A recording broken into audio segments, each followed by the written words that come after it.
kasih Bapak Ibu guru hebat SMA Negeri 1 Batu yang sempat hadir pada kegiatan kita hari ini.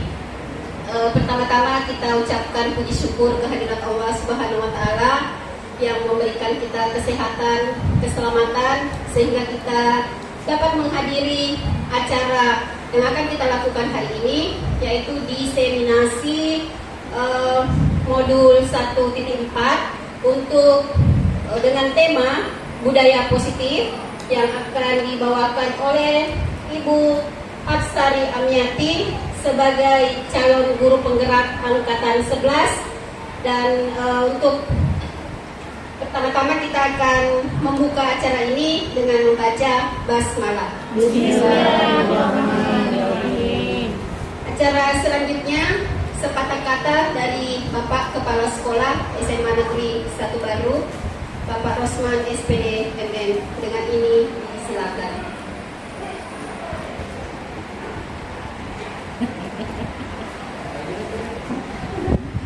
Bismillahirrahmanirrahim. Assalamualaikum warahmatullahi wabarakatuh. Waalaikumsalam warahmatullahi wabarakatuh. Alhamdulillahirabbil alamin. Wassalatu wassalamu ala Rasulillah wa ala alihi wasallam. Amma ba'd. Jadi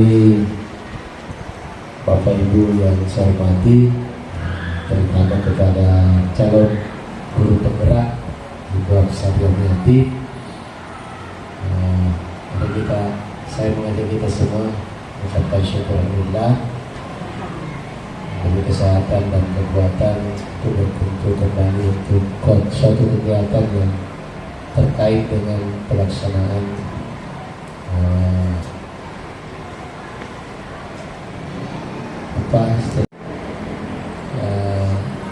guru penggerak. Salam serta selawat dari kita aturkan pada Nabi kami sallallahu alaihi wasallam. Ya, jadi ini untuk kesekian kalinya teman-teman melaksanakan kegiatan seperti ini, dan alhamdulillah kali ini Ibu Absari mendapat kesempatan untuk menyelesaikan tugas, salah satu tugas di modul terkait dengan pelaksanaan penggunaan guru penggerak. Terkait dengan kegiatan kita ini, khusus pada materi yang akan disampaikan, yaitu bagaimana pemahaman dan pengalaman budaya positif yang dikhususkan kepada teman-teman guru ke depan, bagaimana kita bisa membagi pengalaman, membagi ilmu, dan nanti kita harapkan ada action di lapangan bahwa untuk meningkatkan kualitas dan kuantitas proses pembelajaran anak-anak kita juga Bapak dan Ibu guru, salah satu aspek yang perlu kita tanamkan dalam diri kita adalah bagaimana kita juga memiliki budaya-budaya yang positif. Tentu saja budaya yang dimaksud adalah kekinian yang bisa membantu kita di dalam memperlancar tugas dan tanggung jawab kita sebagai guru. Budaya ini penting karena salah satu aspek yang sangat menentukan di dalam keberhasilan baik sebagai individu maupun sebagai lembaga. Kalau sebuah lembaga tidak memiliki budaya yang positif, yakin bahwa kita tidak bisa mencapai indikator-indikator yang ingin kita capai dalam suatu kegiatan. Tetapi budaya ini harus diawali oleh masing-masing individu. Nah, itu dulu. Nah, kalau misalnya masing-masing individu sudah merasakan bahwa budaya-budaya itu bagus, maka budaya itu juga bisa dikembangkan dalam organisasi kita. Kalau bisa diterima oleh teman-teman yang lain untuk kita laksanakan secara bersama-sama. Saya kira itu saya sampaikan kepada Ibu Absari supaya tetap semangat untuk melakukan ini. Waktu berjalan terus, misalnya saatnya akan berakhir kegiatan ini.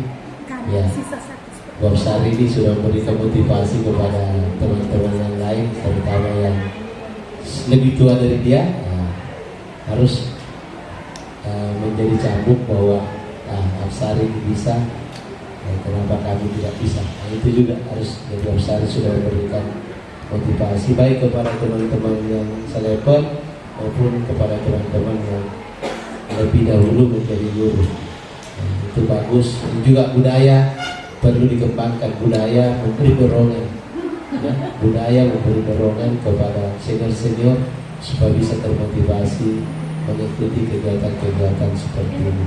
Saya kira demikian.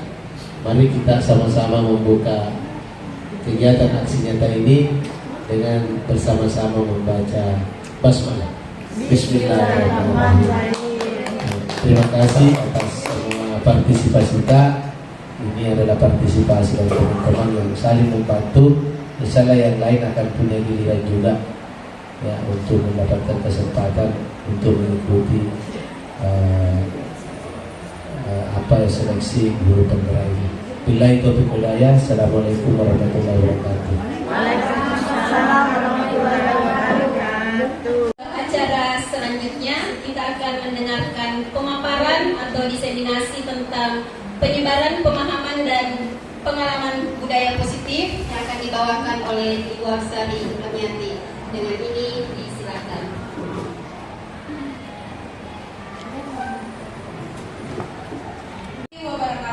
Waalaikumsalam warahmatullahi wabarakatuh.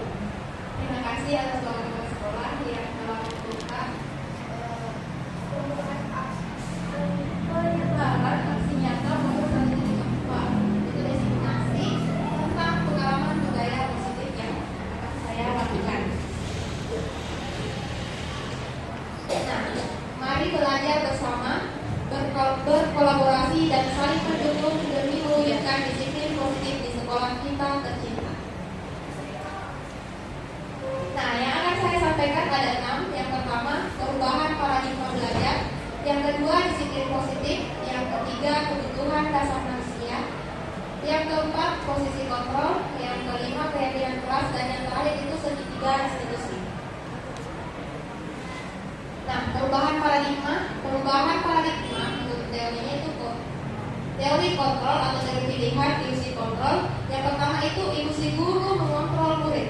Yang kedua, ilusi bahwa kritik dapat membuat orang merasa bersalah dan mengeluarkan karakter. Yang ketiga, ilusi bahwa semua perbuatan positif efektif dan bermanfaat. Yang terakhir itu ilusi bahwa orang dewasa memiliki hak untuk memaksa. Nah, untuk perubahan paradigma stimulus respon teori kontrol atau teori pilihan. Nah, siapa sesungguhnya yang memiliki kontrol? Misal, stimulus responnya kita mencoba mengubah orang agar berpendapat sama dengan kita. Tetapi menurut teori kontrol, seharusnya kita berusaha memahami pandangan orang tentang dunia.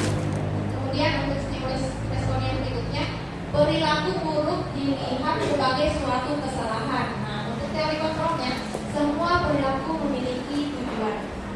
Selanjutnya, orang lain bisa mengontrol saya, tetapi menurut teori kontrol hanya ada atau diri kita yang bisa mengontrol diri kita sendiri. Selanjutnya, saya bisa mengontrol orang lain. Menurut teori kontrol, Anda tidak bisa mengontrol orang lain. Selanjutnya, pemaksaan ada pada saat rujukan gagal. Menurut teori kontrol, kolaborasi dan konsensus menciptakan pilihan-pilihan baru. Yang terakhir, model berpikir menang atau kalah. Menurut teori kontrol itu model berpikir menang-menang. Selanjutnya, disiplin positif. Dalam budaya kita, makna kata disiplin dimaknai menjadi sesuatu yang dilakukan seseorang pada orang lain untuk mendapatkan kepatuhan. Kita cenderung untuk menghubungkan kata disiplin dengan ketidakmenangan. Nah, sebagai pendidik, tujuan kita adalah menciptakan anak-anak yang memiliki disiplin diri sehingga mereka bisa berperilaku dengan mengacu pada nilai-nilai kebaikan motivasi intrinsik, bukan ekstrinsik. Selanjutnya, disiplin positif merupakan salah satu cara penerapan disiplin yang bertujuan untuk menumbuhkan kesadaran serta memberdayakan anak untuk melakukan sesuatu tanpa sokongan, ancaman, maupun hukuman. Yang pertama yaitu membuat keyakinan kelas. Mengapa tidak peraturan saja? Mengapa harus keyakinan kelas? Itu pertanyaan yang harus kita lingkari. Mengapa kita memiliki peraturan harus menggunakan helm mengendarai kendaraan roda 2? Pertanyaan berikutnya, mengapa kita memiliki peraturan 3M, menggunakan masker, mencuci tangan, dan menjaga jarak 1,5 meter? Yang berikutnya, mengapa kita memiliki peraturan harus datang tepat waktu pada saat mengikuti pelajaran? Nah, untuk menjawab pertanyaan ini yaitu untuk mendukung motivasi intrinsik kembali ke nilai-nilai atau keyakinan lebih menggerakkan seseorang dibandingkan mengikuti serangkaian peraturan-peraturan.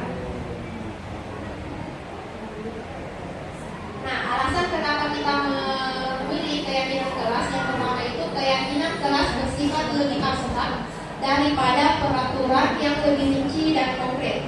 Yang kedua, keyakinan kelas berupa pertanyaan-pertanyaan universal. Yang ketiga, pernyataan keyakinan kelas senantiasa dibuat dalam bentuk positif. Yang berikutnya yaitu keyakinan kelas hendaknya tidak terlalu banyak sehingga mudah diingat dan dipahami oleh semua warga kelas. Berikutnya, keyakinan kelas sebaiknya sesuatu yang dapat diterapkan di lingkungan tersebut. Kemudian, semua warga kelas hendaknya ikut berkontribusi dalam membuat keyakinan kelas lewat kegiatan curah pendapat. Dan yang terakhir yaitu bersedia meninjau kembali keyakinan kelas dari waktu ke waktu. Bagaimana cara kita membuat keyakinan kelas? Yang pertama itu berdiskusi, memunculkan peraturan-peraturan yang perlu ditaati warga kelas. Kemudian mengubah peraturan-peraturan menjadi kalimat yang positif. Yang berikutnya menyaring peraturan-peraturan menjadi nilai-nilai kebajikan atau keyakinan kelas. Selanjutnya berdiskusi mengenai gambaran perilaku yang mencerminkan keyakinan kelas. Berikutnya berdiskusi mengenai peran seluruh warga kelas. Dan yang terakhir meninjau ulang keyakinan kelas dari waktu ke waktu. Nah, ada beberapa contoh dari keyakinan kelas seperti setiap anggota kelas perlu belajar. Setiap anggota kelas perlu merasa senang. Setiap anggota kelas perlu saling menghargai. Kemudian setiap anggota kelas perlu merasa aman. Dan ini beberapa contoh keyakinan kelas yang nilainya itu positif, kalimat positif, bukan tidak, dilarang dan sebagainya. Selanjutnya, nah, contoh keyakinan kelas yang pertama untuk hormat, kami meyakini bahwa sangat penting untuk menghormati semua orang dan barang milik orang lain. Untuk bekerja, kami meyakini bahwa sangat penting untuk mengerjakan segala pekerjaan atau mengikuti kegiatan yang telah ditugaskan. Selanjutnya diterima dan dimiliki. Kami meyakini bahwa sangat penting untuk merasa diterima pada suatu kelompok dan saling peduli satu dengan yang lainnya. Nanti keyakinan kelas ini akan dibuat dalam bentuk diagram Y dan diagram T.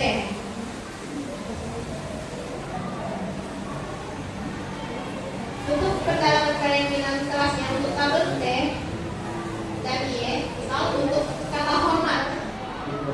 Di tabel Y ada 3 yang harus dimasukkan. Yang pertama terdengar, terlihat, dan berperilaku. Untuk terdengar ada kata satu orang berbicara. Misal yang terdengar itu yuk, saya bantu. Kemudian kita bisa selesaikan ini bersama. Selanjutnya terima, tolong, ya, dan sesuatu kalimat-kalimat yang bisa didengarkan. Selanjutnya untuk terlihat misalnya berempati terhadap perasaan orang lain, memegang barang milik orang lain hanya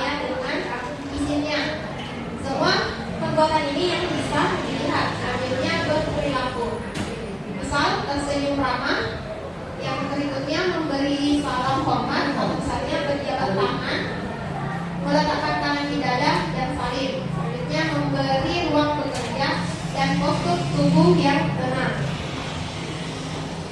Untuk tabel T-nya, misal hormat itu ada dua yang dinilai di tabel T, yaitu tampak seperti dan tidak tampak seperti. Kalau tampak seperti itu kalimat-kalimat positif, sedangkan untuk tidak tampak seperti itu yang tidak bisa terlihat.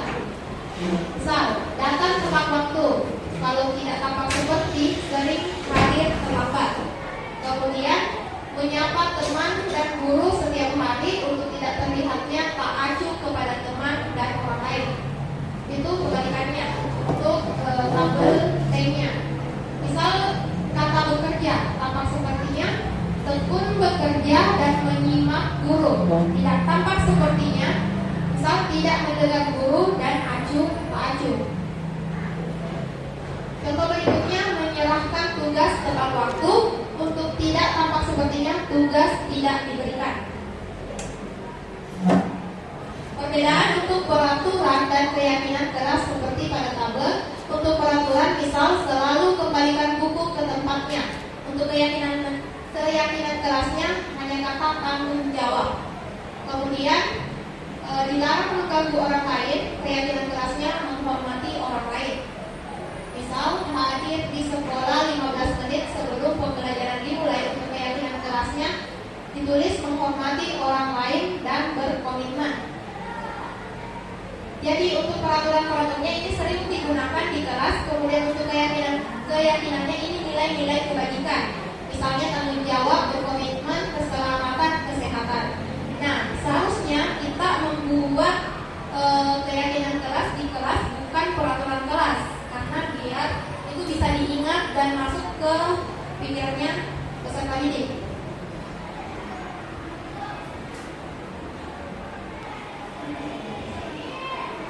Ini contoh penerapan pembuatan keyakinan kelas di kelas F6.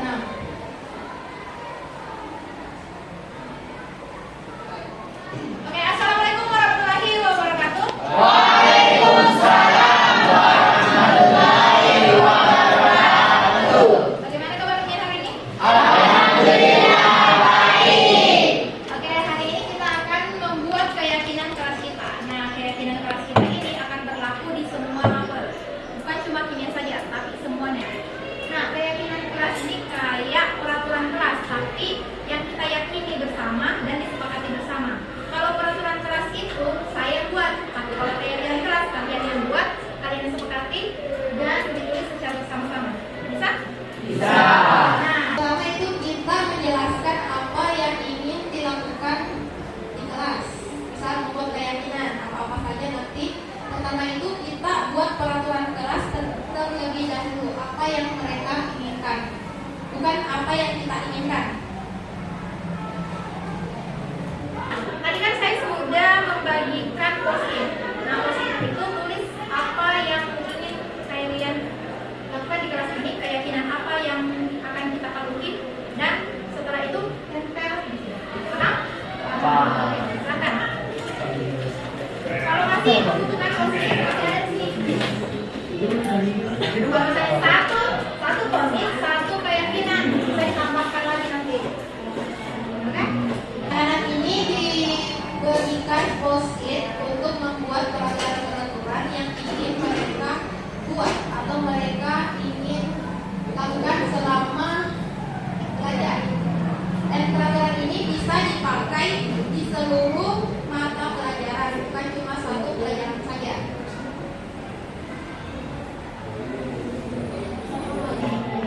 Satu orang nanti membacakan keyakinan di sini. Ya. Sudah? Oke, silakan tempel di atas.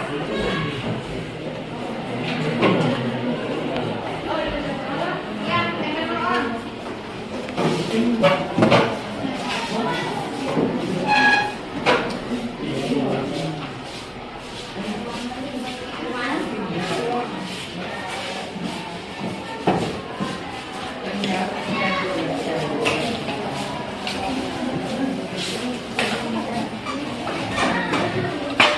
Ya,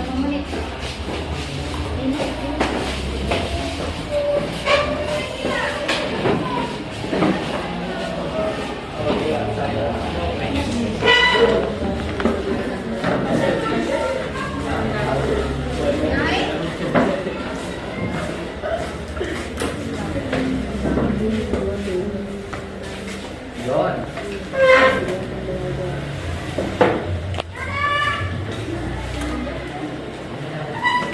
Masih ada? Nah, kan. Apa lagi ya?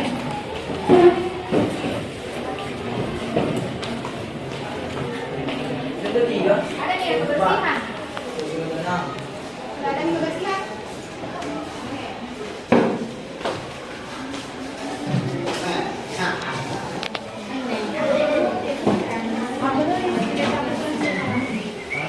Kalau ada makanan di meja.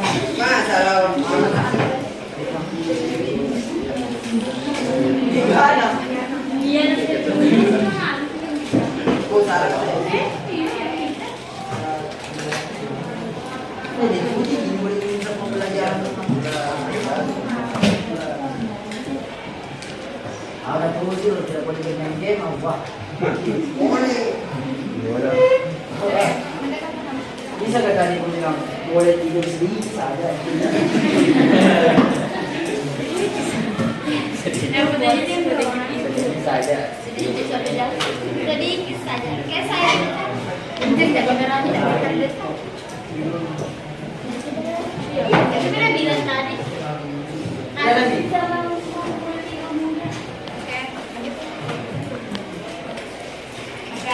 Nah ini keyakinan kelas yang sudah kita buat bersama. Yang melompokan dulu, yang sama siapa yang mau? Saya. Umur dulu. Nanti yang ada di banyak. Kita buat nanti dari kalimat negatifnya ke kalimat positif. Ayo kumpulkan yang sama. Dari sini dulu. Baru kita. Ayo ini bantu umur. Mengelompokkan. Ya itu udah minta apa dulu lah. Apa yang bilang?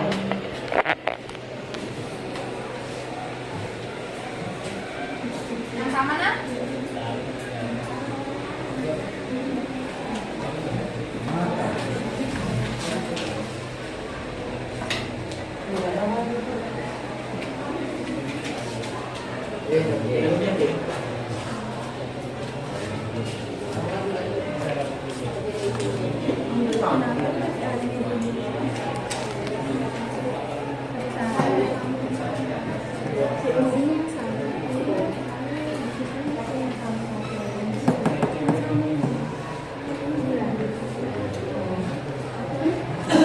Yang sama keluarkan, yang sama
Tadi sudah dipilih yang sama dari keyakinan kelas yang kalian buat.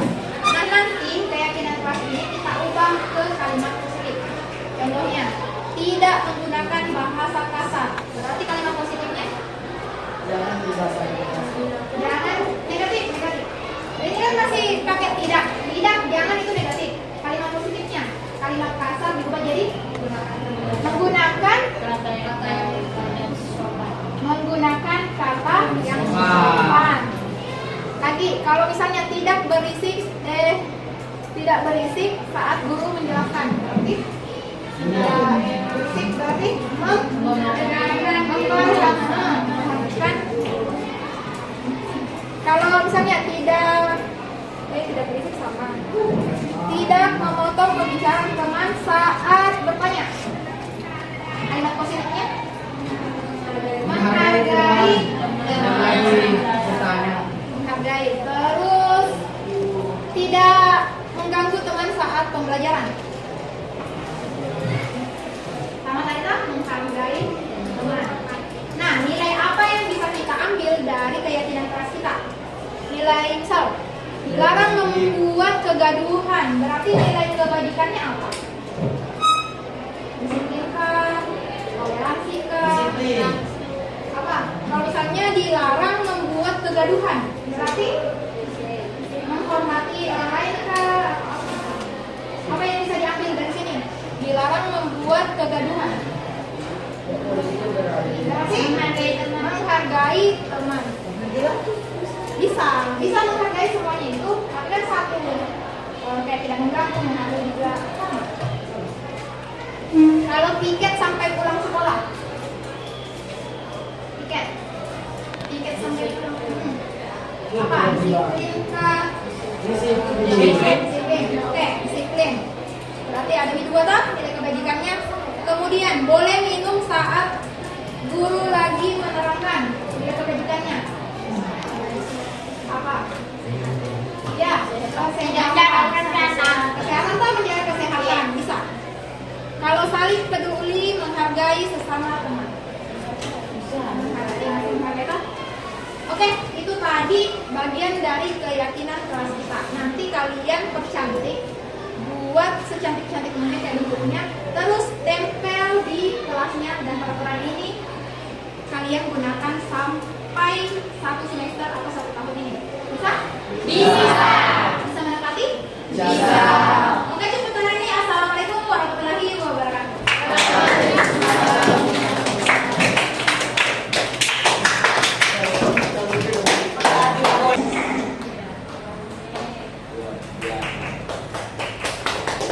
Itu tadi contoh penerapan atau pembuatan keyakinan kelas di kelas M6. Nah, selanjutnya materinya 5 posisi kontrol. 5 posisi kontrol. Yang pertama penghukum, yang kedua pembuat rasa bersalah, yang ketiga teman, yang keempat pemantau, dan yang terakhir itu manajer. Posisi-posisi kontrol ini sering dipakai atau digunakan oleh guru. Yang pertama, misal untuk posisi penghukum. Penghukum di sini guru-guru itu sering berbuat seperti menghardik, menunjuk-nunjuk, menyakiti, dan menyindir. Kalau kata-katanya seperti kalau kamu tidak melakukannya, awas nanti apa yang kamu lakukan. Seperti itu hasilnya. Siswa akan memberontak, menyalahkan orang lain, dan berbohong. Kaitannya dengan dunia berkualitas, murid meletakkan guru di luar dunia berkualitas. Selanjutnya, murid akan berkata, biarkan saja, nanti juga marah-marah lagi. Dampaknya pada murid akan mengulangi kesalahannya. Itu untuk posisi kontrol guru penghukum. Selanjutnya, posisi kontrol pembuat rasa bersalah. Guru akan berbuat seperti berceramah dan mengatakan seharusnya ibu kecewa. Seperti itu. Untuk guru berkatanya, kamu seharusnya, kamu sudah tahu, ibu lelah sekali mengatakannya. Ibu stres. Seperti itu. Hasilnya menyembunyikan atau menyangkal dan berbohong. Kaitan dengan dunia berkualitas, murid meletakkan guru di dalam dunia berkualitas. Murid akan berkata, maafkan saya. Dampaknya pada murid merasa rendah diri. Untuk guru penghukum dan guru pembuat rasa bersalah ini akan identitasnya akan menghindar hukuman. Jadi murid-murid hanya menghindari hukuman. Kemudian yang berikutnya posisi teman. Guru membuat alasan-alasan untuk berkata, ayolah lakukan demi ibu, atau maafkan, kamu tidak mau, ingat tidak, ibu pernah bantu. Seperti itu, hasilnya muridnya akan ketergantungan kepada guru yang memiliki posisi teman.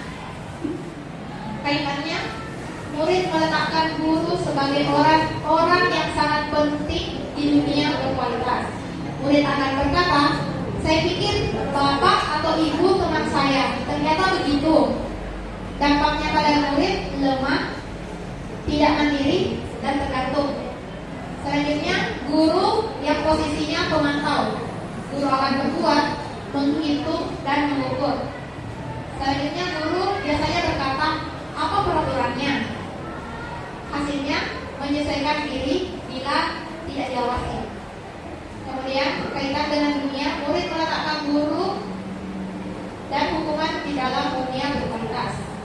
Murid biasanya berkata, berapa banyak bintang yang saya harus peroleh, atau berapa halaman yang harus saya tulis. Seperti itu. Dampaknya pada murid menitik beratkan pada sangkal atau hadiah untuk dirinya sendiri.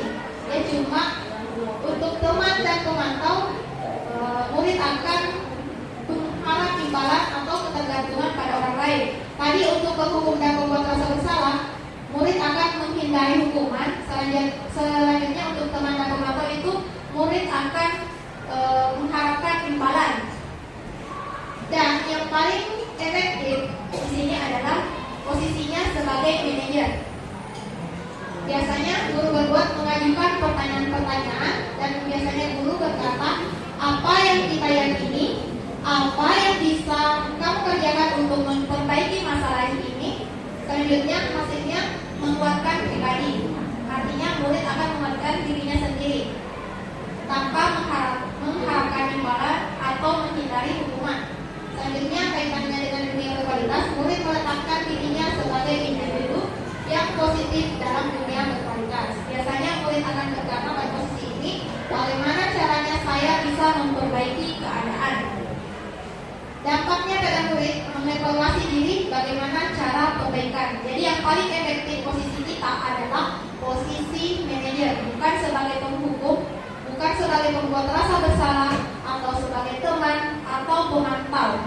Kita harusnya menghindari memberikan hukuman atau penghargaan kepada murid, tapi murid itu menyelesaikan masalahnya sendiri. Seperti itu. Nah, pertanyaan-pertanyaannya seperti, saya kecewa sekali dengan kamu.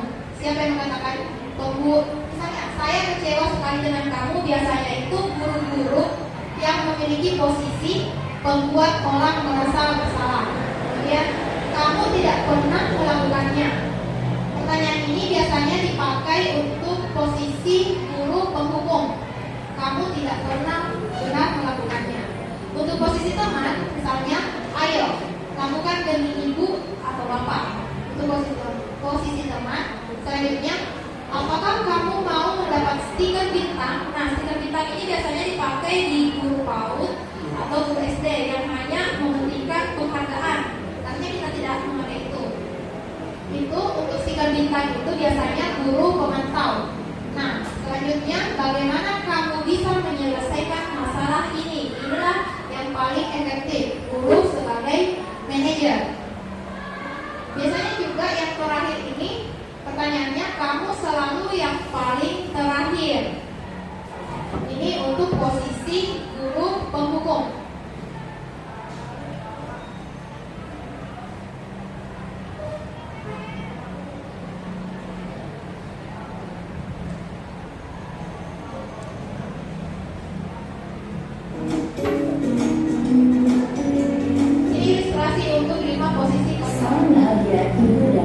guru hebat.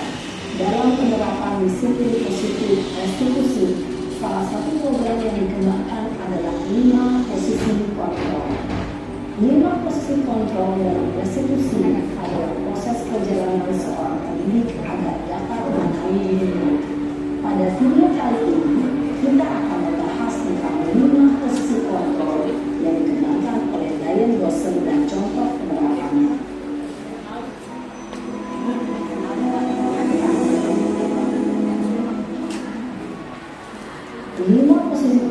itu adalah 1. Posisi penghukum, 2.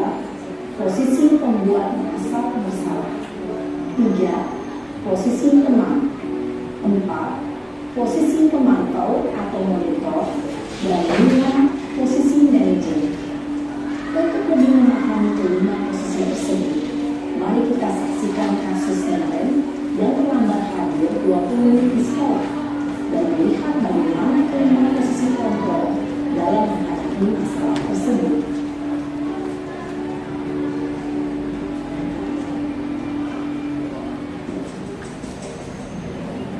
Ini beberapa ilustrasinya yang dihadapi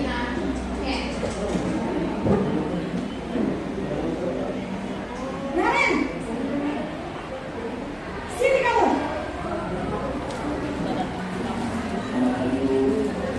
Kamu terlambat.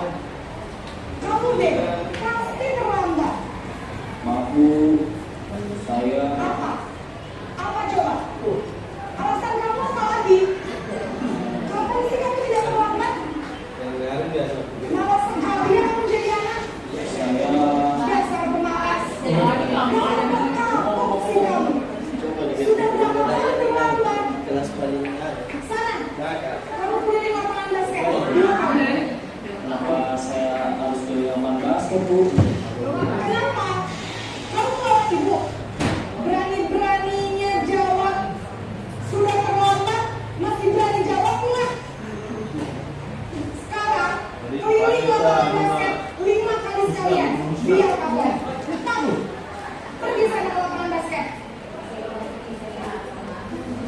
Posisi penghukum biasanya berbicara dengan nada tinggi, menghardik, menunjuk-nunjuk, menyakiti, dan menyindir. Hukuman bisa berupa fisik maupun psikis. Ibu dan bapak guru hebat, dampak yang terjadi pada murid ketika guru berada pada posisi penghukum adalah murid cenderung akan memberontak, bahkan menyimpan dendam.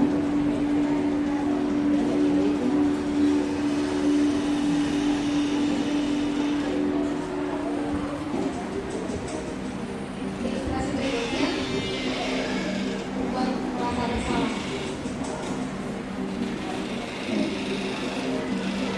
Naren,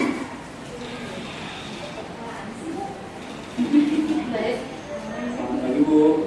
Naren, kamu kenapa terlambat lagi nak? Ya Tuhan Naren, kamu senang ya bikin ibu susah ya?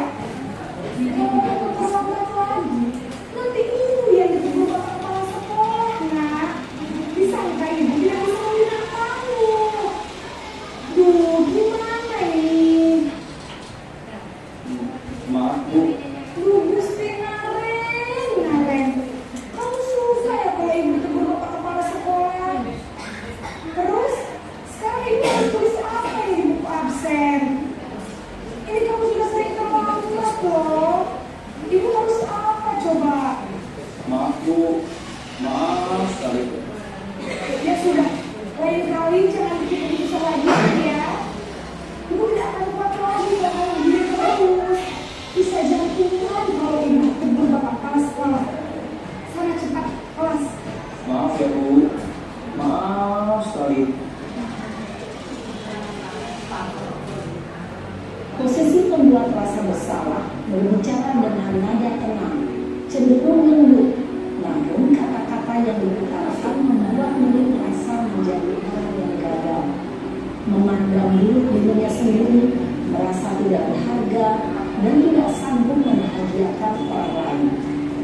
Ketika guru mengambil posisi pembuat rasa bersalah, murid akan menganggap dirinya yang bersalah dan ia akan menyimpan emosi negatif tersebut di dalam dirinya.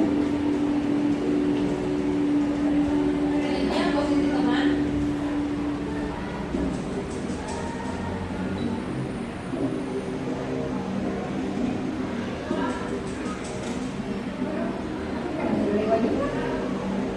Naren,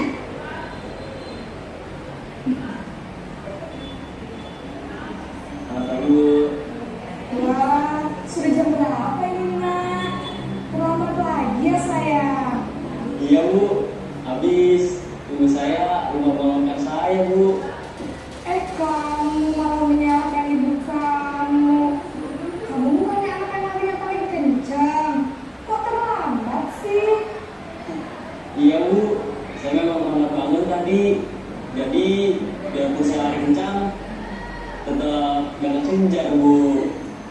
Ya sudah sana. Nanti lain kali larinya lebih kencang lagi ya. Biar gak terlambat lagi. Bikin senang ibu. Demi ibu. Bisa kan? Bisa, Bu. Ya sudah sana masuk kelas. Ibu beresin urusan absen kamu. Kamu ini ada-ada saja. Dalam posisi tenang, guru berbicara dengan nada suara ramah, akrab, cenderung bersenda gurau untuk menjaga suasana tetap santai. Murid akan merasa senang, aman, dan akrab dengan guru. Identitas yang tercipta adalah identitas sukses atau berhasil. Namun, perlu diingat, karena ini masih dorongan eksternal, maka ada faktor ketergantungan dari murid kepada orang tertentu. Di sini guru absennya, sehingga di lain waktu murid bisa berperilaku baik, namun hanya kepada orang-orang tertentu saja. Posisi pemantau.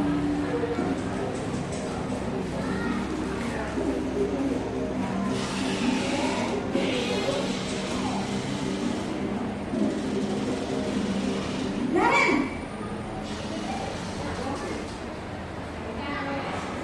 Selamat pagi, Bu. Nah ya, apa peraturan sekolah kita tentang jam berapa kita harus masuk sekolahnya? Kita harus di sekolah jam 7, Bu. Iya betul, sekarang sudah jam 7.20. Naren sudah tahu konsekuensinya jika terlambat hadir. Paham, Bu. Saya harus tinggal kelas pas jam istirahat selama 20 menit. Ya benar, konsekuensinya demikian. Jadi nanti jam 9.30 pas istirahat, kamu harus tinggal di kelas, kerjakan tugas tambahan untuk ketertinggalan kamu, ya? Baik, Bu. Posisi pemantau mengandalkan penghitungan atau data untuk mengontrol murid.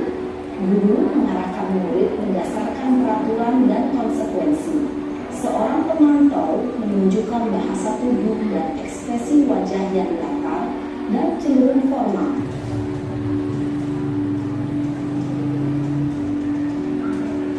Posisi yang paling efektif, posisi manajer.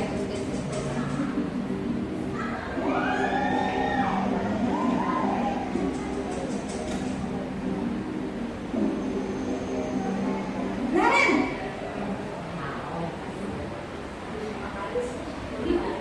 Selamat pagi, Bu. Selamat pagi Naren. Maaf, Bu. Saya terlambat. Iya, sekolah masuknya jam 7, sekarang sudah jam 7.20. Jadi sekarang bagaimana ini Naren? Maaf, Bu. Saya lupa setel alarm saya semalam. Baiklah, menurut kamu, keyakinan sekolah yang mana yang perlu kamu tingkatkan?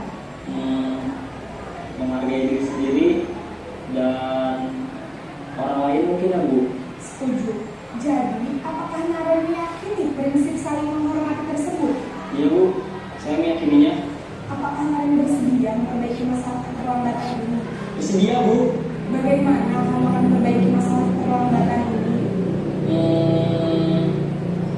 Saya akan coba untuk tidak lupa menyetel alarm saya, Bu. Baik, kalau Naren lupa menyetel alarm di rumah, ada orang yang kira-kira bisa bantu mengingatkan tidak? Ada, Bu. Kakak saya, Kak Emma. Ada lagi selain Kak Emma? Selain Kak Emma, ada ibu saya. Baik, jadi yang mengingatkan Naren adalah Kak Emma dan ibu kamu ya? Kira-kira akan mulai set alarm kapan nih Naren? Setelah pulang sekolah, akan segera saya lakukan. Baik, jadi Naren akan setel alarm untuk bangun besok pagi dan akan diingatkan oleh kakak dan ibu dan Naren ya. Ada lagi yang mungkin perlu dilakukan Naren agar tidak terlambat bangun lagi. Tidak ada, Bu. Baik Naren, terima kasih untuk kerjasama kamu. Sekarang kamu perlu kembali ke kelas untuk belajar. Baik, Bu. Terima kasih. Posisi manajer adalah posisi posisi kontrol yang disarankan untuk membimbing murid memiliki sikap disiplin yang positif, yaitu murid yang mandiri, bertanggung jawab, dan dapat memecahkan masalah. Tujuan dari posisi ini adalah agar murid dapat berefleksi atas tindakannya. Guru akan terus memberikan pertanyaan-pertanyaan bermakna sehingga membuat murid dapat belajar dari kesalahannya dan mencari sebuah solusi untuk menyelesaikannya. Pertanyaannya, gimana posisi kita sekarang? Ada yang bisa menjawab? Berarti ini refleksi diri nih. Kita riwayatnya satu dulu. Itu terkadang kita di situasi dan kondisi yang Kalau saya pribadi ya, saya bisa melakukan kelima-lima nih. Karena kenapa? Ini tergantung dari pribadi anak yang kita hadapi. Karena ada anak yang biasa kita tidak menempatkan dia pada posisi manajer. Karena apa tadi posisi yang terakhir ya, kita tidak bisa tempatkan pada posisi itu. Dia paling dia ini jangan orang pelok. Itu bahasanya. Jadi saya terkadang pada saat waktu tertentu saya harus berasi pada saat situasi yang lain mungkin atau pribadi yang berbeda saya harus posisi yang lain yang harus saya terapkan. Saya kira begitu. Terima kasih. Terima kasih Ibu. Ada lagi yang ingin berkomentar?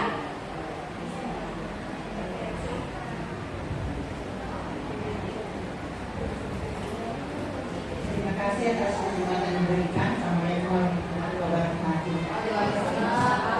Berdasarkan kelima posisi tadi, ya betul Ibu Rasa tadi mengatakan tidak jelas melakukan kelima-limanya. Tapi bagi saya yang sering melakukan selama ini, apalagi ketika tidak kerja tugas, kayaknya posisi keempat. Ya, saya biasa mengatakan lain kali jangan lagi seperti ini. Saya tidak mau ada yang tidak mengerjakan tugasnya. Ya, jadi menurut tadi ini, jadi selama ini saya kayaknya yang posisi 4 lebih sering melakukan seperti itu. Ternyata ini bukan tepat, ya. Ya, saya kira Assalamualaikum warahmatullahi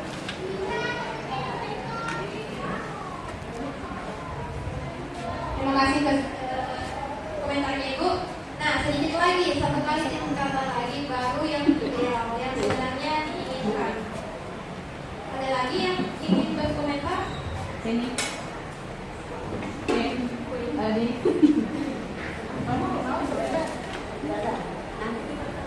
Di sini saya dibarkan.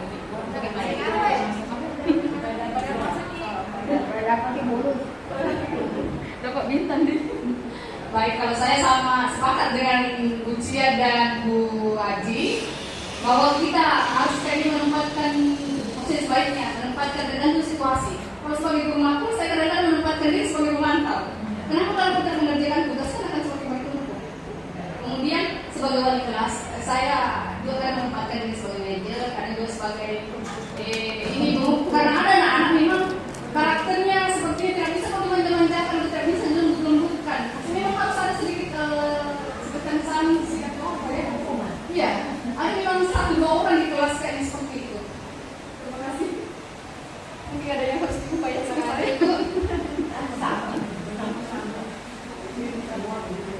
Nah, itu beberapa tanggapan dari Ibu tentang 5 posisi kontrol. Ya. Nah, kita lanjut dulu ke segitiga restitusi. Nah, apa itu restitusi? Yaitu proses menciptakan kondisi bagi murid untuk memperbaiki kesalahan mereka sehingga mereka bisa kembali pada kelompok mereka dengan karakter yang lebih kuat. Restitusi juga merupakan proses kolaborasi yang mengajarkan murid untuk mencari solusi untuk masalah mereka dan membantu murid berpikir tentang orang seperti apa yang mereka ingin atau tujuan mulia dan bagaimana mereka harus memperlakukan orang lain. Tujuan restitusi yaitu membantu murid menjadi lebih memiliki tujuan kemudian disiplin positif, selanjutnya memulihkan dirinya setelah berbuat salah, kemudian menjadi orang yang menghargai nilai-nilai kebajikan yang mereka percayai, dan yang terakhir itu memiliki motivasi intrinsik. Ciri-ciri restitusi yang pertama, restitusi bukan untuk menebus kesalahan, namun untuk belajar dari kesalahan. Kemudian restitusi memperbaiki hubungan. Selanjutnya restitusi adalah tawaran, bukan paksaan. Restitusi menuntut untuk melihat ke dalam diri. Restitusi mencari kebutuhan dasar yang mendasari tindakan. Dan yang terakhir, restitusi diri adalah cara yang paling baik. Restitusi fokus pada karakter, bukan tindakan. Restitusi menguatkan. Restitusi fokus pada solusi. Dan restitusi mengembalikan murid yang berbuat salah pada kelompoknya.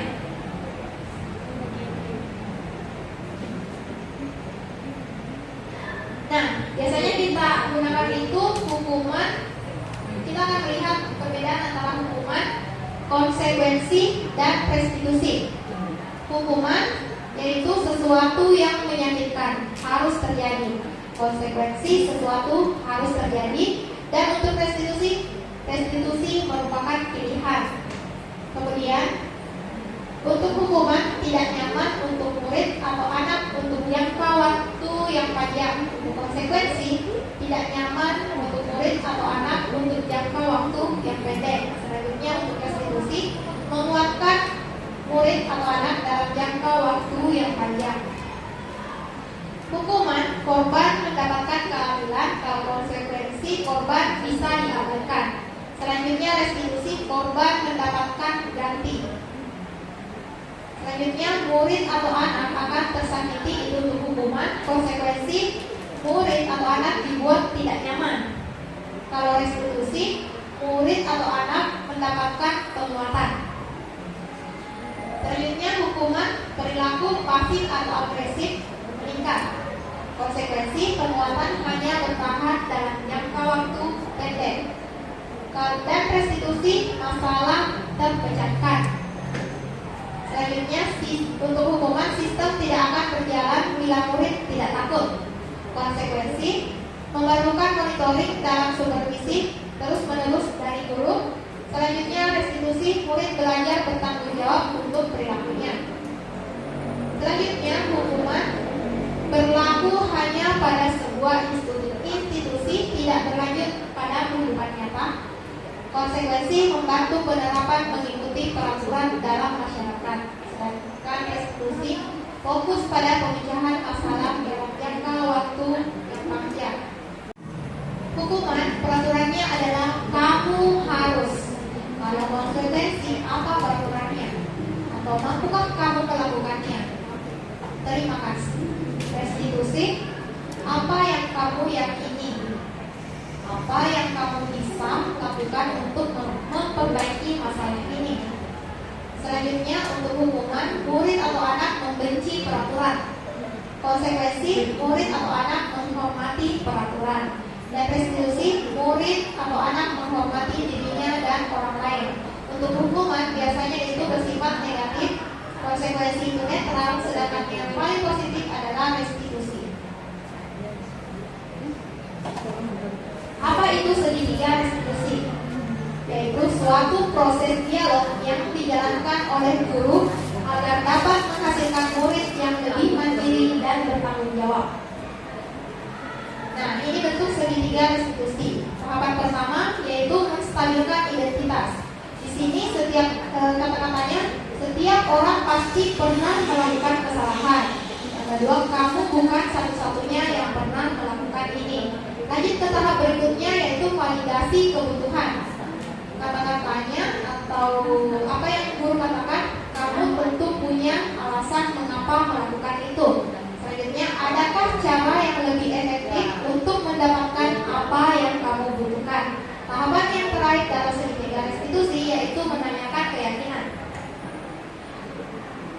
Pertanyaan guru yaitu nilai-nilai apa yang telah kita sepakati. Selanjutnya, kamu ingin menjadi orang orang seperti apa? Tahapan menstabilkan identitas berdasarkan prinsip membuat kesalahan adalah bagian dari proses pembelajaran. Untuk membuat anak yang merasa gagal karena perbuatan salah menjadi positif terhadap dirinya. Kalimat pertama yaitu perbuatan salah itu hal yang manusiawi. Tidak ada manusia yang sempurna. Bapak Ibu juga buat salah. Kemudian kita pasti bisa menyelesaikan permasalahan ini. Contoh berikutnya, Bapak atau Ibu tidak tertarik untuk mencari tahu siapa yang benar. Selanjutnya, siapa yang salah? Bapak atau Ibu lebih tertarik untuk menyelesaikan masalah. Selanjutnya, kalau kamu menyalahkan dirimu sendiri terus-menerus, apakah kamu bersikap baik pada dirimu sendiri? Tahapan berikutnya, validasi tindakan yang salah. Tahapan ini berdasarkan prinsip setiap perilaku berupaya memenuhi suatu kebutuhan tertentu. Membantu murid mengenali kebutuhan dasar yang ingin dipenuhinya ketika melakukan kesalahan. Contoh kalimatnya, kamu bisa saja melakukan hal yang lebih buruk, tapi kamu tidak melakukannya kan? Selanjutnya, kamu pasti punya alasan mengapa melakukannya. Berikutnya, apa yang penting bagi kamu? Kemudian, kamu boleh tetap berusaha menjaga sikap itu, tapi tambahkan sikap yang lebih baik, yang baru. Selanjutnya, maukah kamu belajar cara lain untuk mendapatkan yang kamu butuhkan tanpa harus memukul? Tahapan terakhir yaitu menanyakan keyakinan. Tahapan ini berdasarkan prinsip teori kontrol bahwa pada dasarnya kita termotivasi secara intrinsik. Anak melihat kesalahannya dengan norma sosial dan nilai-nilai yang mendasari manusia berinteraksi dengan orang lain. Contoh kalimatnya, yang pertama, berbuat salah itu hal yang manusiawi, tidak ada manusia yang sempurna. Bapak atau Ibu juga buat salah. Selanjutnya, kita pasti bisa menyelesaikan permasalahan ini. Berikutnya, Bapak atau Ibu tidak tertarik untuk mencari tahu siapa yang benar. Ya, selanjutnya, siapa yang salah? Bapak atau Ibu lebih tertarik menyelesaikan masalah ini. Selanjutnya, kalau kamu menyalahkan dirimu sendiri terus-menerus, apakah kamu bersikap baik pada dirimu sendiri?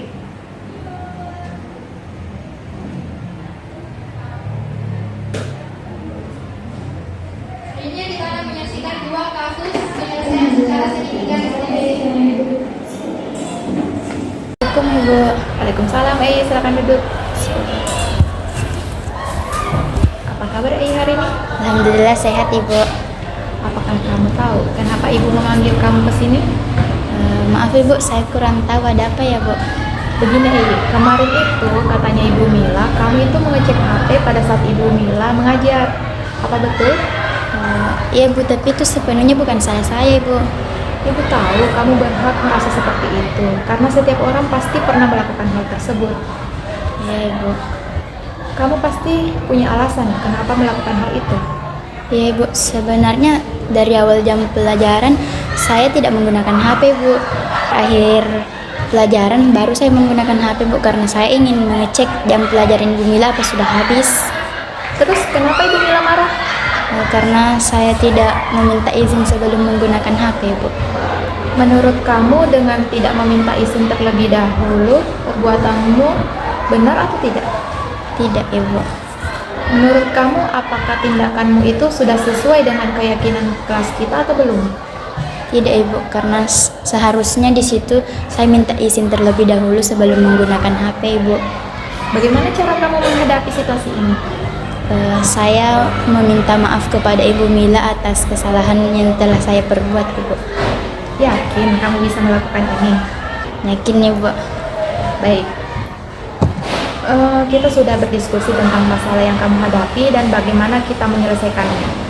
Ibu harap kamu bisa bertanggung jawab dan berkomitmen terhadap dirinya kamu dan memperbaiki kesalahan yang kamu perbuat ini.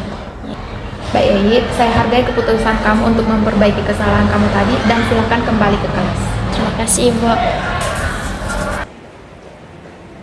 Untuk kasus kedua,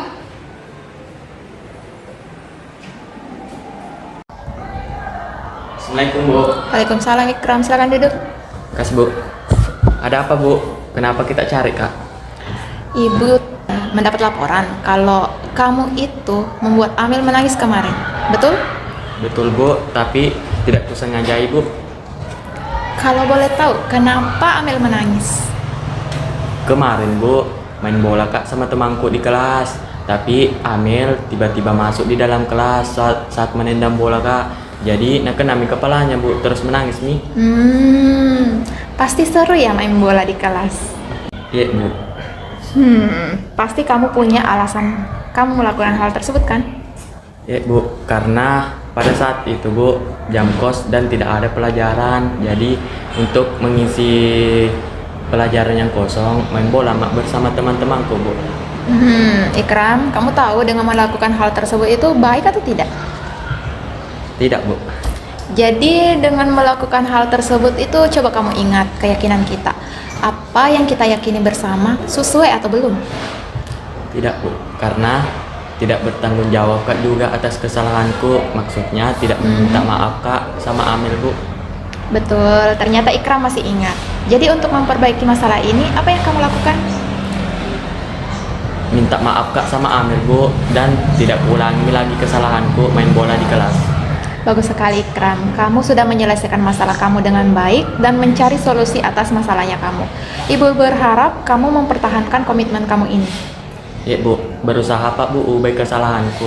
Ya Ikram, Ibu kira sudah cukup, silakan kembali ke kelas. Bu, kasih Bu.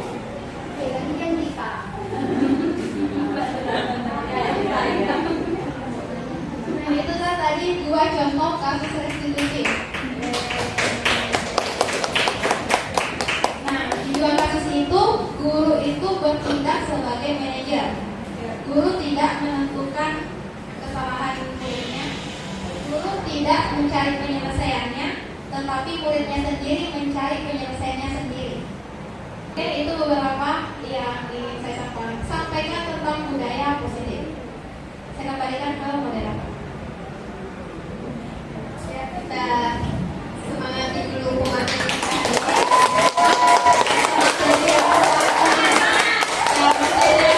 Luar biasa untuk kali ini kita dapatkan, dan kita tidak mungkin mendapatkan kedua kalinya lagi di tempat lain.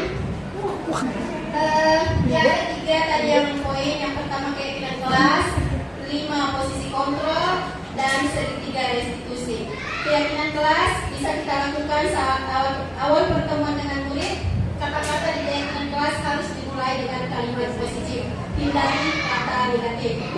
Kemudian dalam menghadapi murid, terkadang kita dihadapkan pada 5 posisi kontrol, dan sangat bijaksana jika kita memilih yang dampak positifnya itu lebih dominan, sementara segitiga restitusi itu digunakan untuk menyelesaikan masalah yang dihadapi murid. Mereka yang bermasalah dan yang mencari solusinya adalah mereka juga sendiri. Nah, baik guru-guru hebat yang ada di ruangan ini, jika sekiranya masih ada yang perlu kita diskusikan bersama, kita berikan sesi untuk tanya jawab. Kami persilakan. Tapi tanda informasi ini supaya tidak sampai. Terima kasih Ibu Moderator dan calon guru penggerak materi hari ini. Terus terang, saya tidak mau mengatakan juga bahwa hal ini adalah hal baru bagi saya. Saya tidak bisa mengatakan begitu karena kenapa? Ada beberapa hal yang sudah disebarkan tadi saya pernah lakukan. Termasuk yang 5 posisi kontrol. Sebenarnya secara pribadi saya sangat menginginkan saya berada di posisi sebagai manajer. Saya sangat menginginkan itu, dan saya berharap, ini bukan pertanyaannya, tapi hanya sebenarnya ini. Dan saya sangat berharap mudah-mudahan saya bisa lakukan sepenuhnya itu sampai saya pensiun. Karena saya tentunya saya tidak bisa melakukan sampai karena tinggal 6 tahun. Dan terus terang sebenarnya terkadang kita sudah mau ada di posisi itu, tetapi ada sesuatu hal yang dilakukan anak-anak yang terkadang mengandung emosi yang luar biasa. Kemudian tiba-tiba lagi karena kita merasa kasihan sama anak-anak, kita lupa lagi. Langsung lagi ke posisi berapa. Seperti kejadian yang pernah terjadi di anak wali saya waktu itu, yaitu si Husni, sekarang sudah ada di M10. Dia tidur di mata pelajaran saya setengahnya, katanya setengahnya. Awalnya terjadi interaksi yang cukup bagus, sehingga saya tidak lagi memperhatikan dia. Kemudian di kesempatan lain karena sudah masalah itu, saya panggil. Kemudian saya menempatkan diri saya untuk menyelesaikan masalah itu ada di posisi, kalau saya tidak salah di buku apakah? Ya, posisi teman. Saya ada di posisi teman. Saya panggil sama teman-temannya dan saya katakan saya sangat kecewa dengan kelakuan yang kamu lakukan. Saya wali kelasmu dan kamu melakukan itu. Dan saya sangat merasa kecewa. Seandainya mungkin, sebenarnya tidak harus dibawa begitu. Seandainya mungkin anak kelas lain, bukan anak wali saya, mungkin perasaan kecewa itu tidak sedalam yang saya rasakan sekarang. Ya, kepada seperti itu. Jadi artinya sebenarnya hal itu yang ada posisi kontrol itu kita tidak bisa menempatkan, kalau saya tidak bisa menempatkan bahwa harus saya berada di posisi yang itu. Jadi tergantung dari situasi dan keadaan seperti tadi yang kita sudah bahas sebelumnya ya. Jadi saya kira itu tanggapan yang saya berikan. Terima kasih atas waktunya. Assalamualaikum warahmatullahi wabarakatuh. Terima kasih Ibu Asia Putri, tanggapan yang sangat luar biasa, dan saya berikan kepada pemateri kita untuk memberikan pandangan.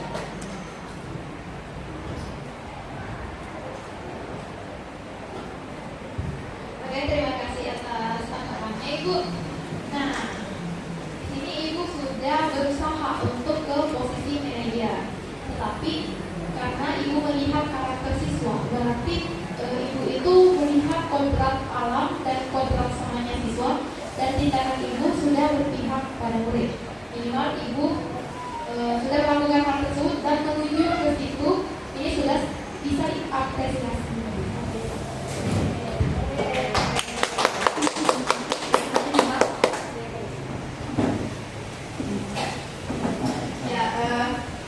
Baiklah, itu tadi umpan balik dari pemateri kita ini, bahwa apapun yang Bapak Ibu guru hebat lakukan semua di kelas, pastinya semua bermuara kepada keberpihakan kepada murid. Satu tujuan utama kita dalam proses pembelajaran tiada lain adalah bagaimana kita selalu berpihak pada murid, tapi dalam artian kita harus memahami karakter murid sebelum menentukan sebuah kebijakan. Baiklah teman-teman semua, guru hebat SMA Negeri 1 Bandung, untuk hari ini kita cukupkan sampai di sini. Kami ucapkan terima kasih banyak atas kehadiran kita semua. Terima kasih. Mari bergerak, tergerak, dan menggerakkan demi pendidikan yang berpihak